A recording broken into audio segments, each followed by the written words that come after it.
خوش آمدید. مرحمت. ما از دیدار شما نهایت شاد گشتیم. مرحمت. سلام و درود به پایان به همه شما دوستان ارجمند و دوستداران شعر و آهنگ‌های مرغوب. ما به همه شما بخت و اقبال بلند و روزگار خوش و آسوده را خواهان هستیم. و با این آرزوهای صمیمی برنامه نوبتی سبد و شعر و ترانه را از استودیوی تعلیمی تلویزیونی فاکولته ژورنالیستیک دانشگاه ملی تاجیکستان منظور شما می‌گردانیم. خوش دوستان ارجمند و بسیار عزیز، ما برای شما یک سبد سرود و آهنگ‌های بسیار جالب را پیشنهاد میکنیم که البته خوشتان میاد و چون سال جوانان است و همچنین ما قید میکنیم 20مین سالگرد جشن وحدت ملی رو، ما تصمیم گرفتیم که سخن چند پیشنهاد کرده باشیم از وطن دوستی.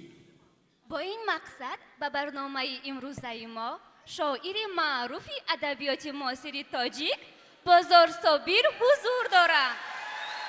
ما شما را به برنامه صمیمانه خیر مقدم میگویم و چون از سال جوانان یاد کردیم و همچنین جشن وحدت ملی را یاد کردیم، میسازد یک شعر بسیار زیبای وطن دوستانه را پیشنهاد میکردید. چه گفتی؟ یک شعر بسیار زیبای وطن دوستانه را پیشنهاد میکردید. درباره وطن میخونم. از خاک وطن گوری پدر در دل ماما، مادر چو مزاری لب جر در دل ماما.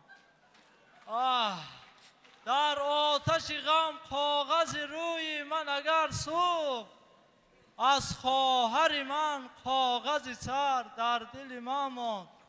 وای سخنهای ما میگم من دیگر هیچ کس نه.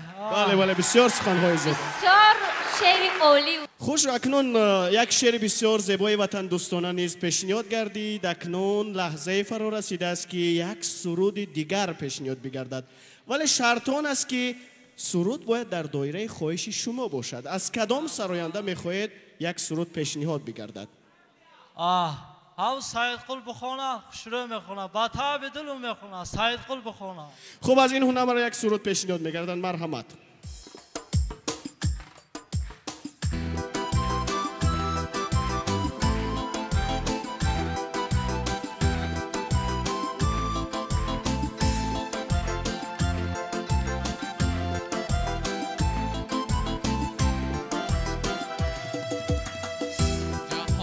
در صداقت ها دمودم من، رهی خود را به زحمت ها کشودم من. هر آنچه کیست بینودم درودم من، همه روز و شبی خود را سرودم من. پشیمان نیستم از عمری پالیدم، و پیری میرسم از خویش بالیدم. و پیری میرسم از خویش بالیدم. و پیری میرسم از خویش بالیدم.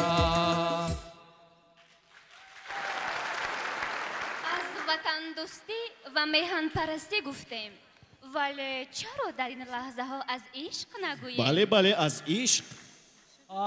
عشق چه کلمه زیبا. جوانم به خاطر آمد. جوانم آز چهر میگم درباره عشق.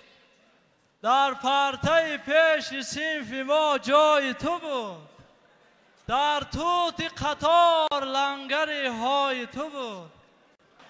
بله بسیار راحت کردیم از این شعرهای بسیار زیبای شما.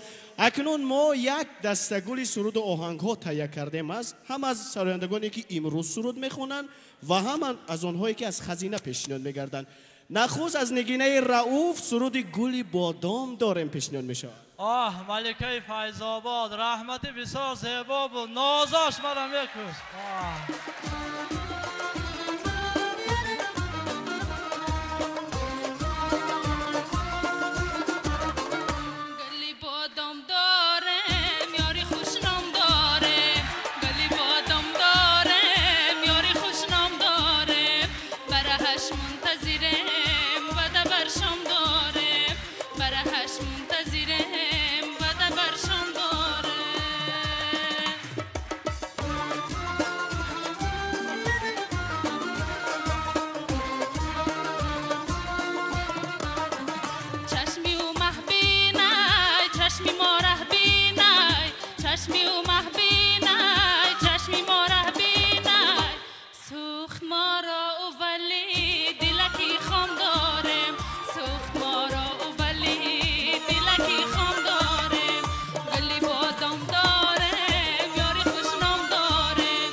آمد. نشکی با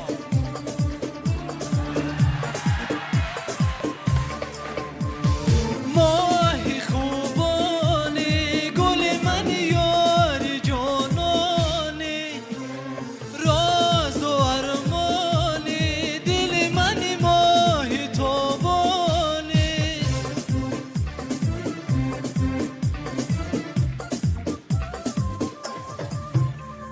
زمزمه صدای من تو آتشی شرار من هر نفسم به یاد تو مرهمی عشق پاک من ماه خوبانی گل من یاری جانانی راز و ارمانی دل من ماه خوبانی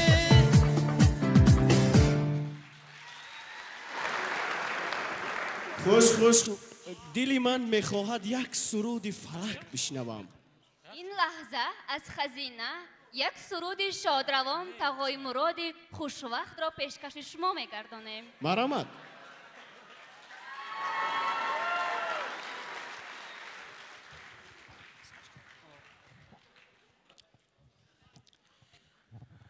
ای اسرار ازرانت تو دانی و نما این حرف معمانه تو خانی و نما ای هست از پس پرده گفت تو گویی من و تو ای چون پرده در افتد نه تو مانی و نما ای چون پرده در افتد نه تو مانی و نما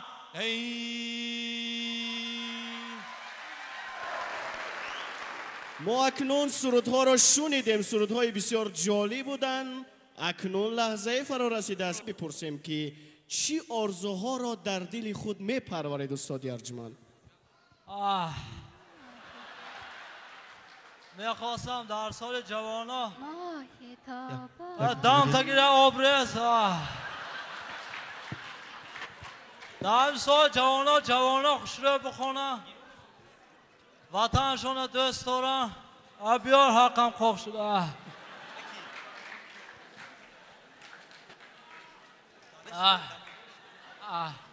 پیر شدم پیر خوشره بخونه وطنشون دوست دارن حاضر در فیلارمون محضر دانشگاه ملی با اقراری ما همجا خط کردیم دانشگاه ملی میرم دستگیریشون میکنم. خیلی thank you very much. یک لحظه صبر کنید. بعد انجام برنامه ما هم حتما با شما میرویم. در برنامه ما شاعر معروف ادبیات معاصر تاجیک بزرگ صابر حضور داشتند. گپ بسیار نکنیتونه. خب با همه شما بخت و اقبال بلند و روزگار خوش و آسوده را خواهانه موفق باشید. Goodbye.